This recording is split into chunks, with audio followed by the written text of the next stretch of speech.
لمر یو د اور غونډاری دی. لمر ته یو داغ قدرې هم نشي نږدې کیدلی.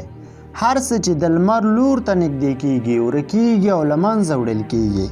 که چیرې موږ یو فضایي بیړۍ د ځمکې څخه د لمر لور ته لیږو نو 50 برابره انرژي چې د مریخ سیارې په لور مصرفیږي د لمر د یو وار سفر سره برابره ده. کله چې موږ د لمر لور ته راکټ لیږو نو د لمر او د ځمکې د حرکت په سبب نشو کولی چې لمر لور ته لاړ شو. نو په همدې اساس یوه سفینه یا فضایي بیړۍ په مرسته کولی شو د لمر لور ته حرکت وکړو.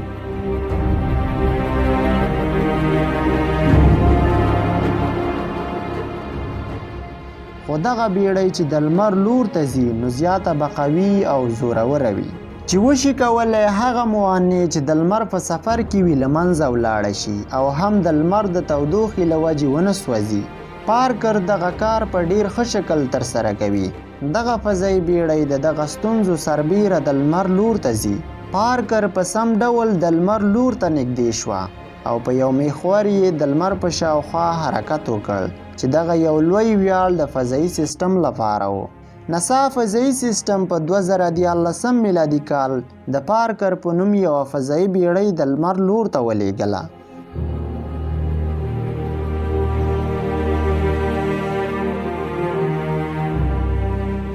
پارکر فضایي بیړۍ د لمر سره 14.5 میلیونه کیلومترۍ کې د لمر سره نږدې شوه. د ځمکې او د لمر ترمنځ فاصله 148 میلیونه کیلومتره فاصله لري. یعنی 14.5 میلیونه کیلومتره فاصله د لمر سره ډیره نږدې فاصله ده. په دغه ځای کې تودوخې اندازه 1370 سانتیګریډو ته رسیږي. پوهیږئ یعنی څه؟ په دغه تودوخه کې فولاد هم ویلې کیږي.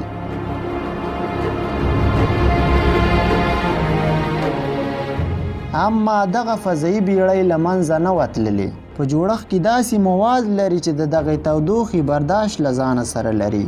حتما پوښتنه پیدا کیږي چې دا به څه ډول مواد وي چې دغه بیړۍ له منځه نه ځي. ناسا فضایي سیستم ویلي چې دغه سفینه یا فضایي بیړۍ د ډبل کاربن څخه تشکیله کړي. دغه جسم چې د دغه موادو څخه تشکیل شوي ولې نه سوځي بلکې ویلی شو چې یو یخونکی سیستم هم له ځانه سره لري. وګورئ اتموسفیر دلته شتون نه لري. د دې فضایي بیړۍ څخه یو کور راتاو شوی. کور په دوهمه برخه کې اوبه له ځانه سره لري. ناسا فضایي سیستم ویلي چې دغه بیړۍ په اساس ماشین په مرسته جوړه کړي چې پوره مقاومت سره مو د لمر لور ته لیږلي. پارکر فضایي بیړۍ په پوره زور او قوت سره د لمر د وړانګو سره په جنګیدونکي حالات قرار لري.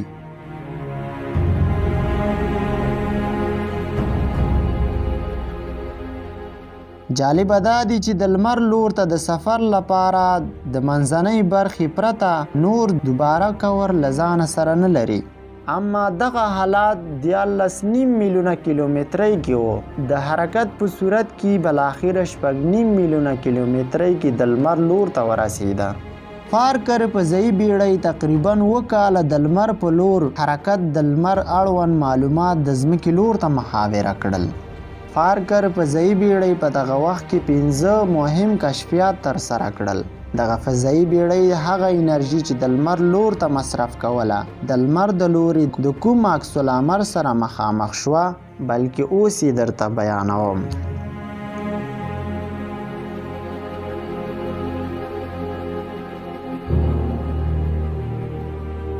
اول مهم کشف دا و چې د لمر په شاوخوا هیڅ ستوري او خاپونه نه لیدل کیږي.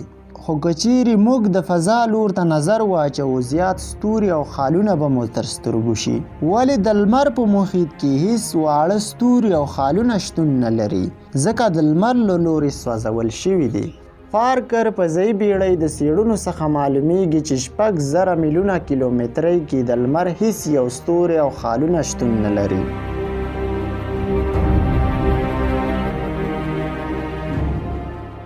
دوهم کشف دا اوسه وخت چې د لمر او ځمکې ترمنځ چې کومه جاذبه قوه شتون لري د ځمکې لخوا په مستقیم ډول جذبیږي. خو د پارکر د څېړنو له مخې معلومیږي چې د لمر جاذبه قوه په عجیبه صورت شتون لري. ځینې وختونه نیغ او ځینې وختونه د اس په شکل په فضا کې خپرېږي. دا لومړی ځل و چې ساینسپوهان په دې پوهه شول چې د لمر جاذبه قوه په کوم ډول شتون لري. دریم کشف دا و چې د لمر حرکت د بادونو په شکل دی. که چیرې د ځمکې بادونه وګورو یو اړخ لري، خو بیا د لمر دغه بادونه په منظم ډول نه دي. شاید دغه بادونه د دې سبب شوي وي چې جاذبه قوه په دغه شکل شتون لري.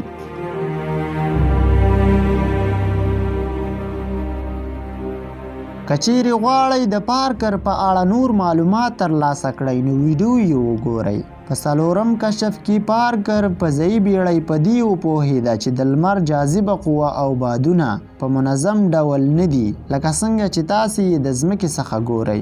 د لمر رڼاوې ځینې وختونه په وړه کچه او ځینې وختونه په لویه کچه وي. اما پارک فضايي بیړۍ ثابته کړه چې وړې رڼاوې هم د لمر خپرېږي.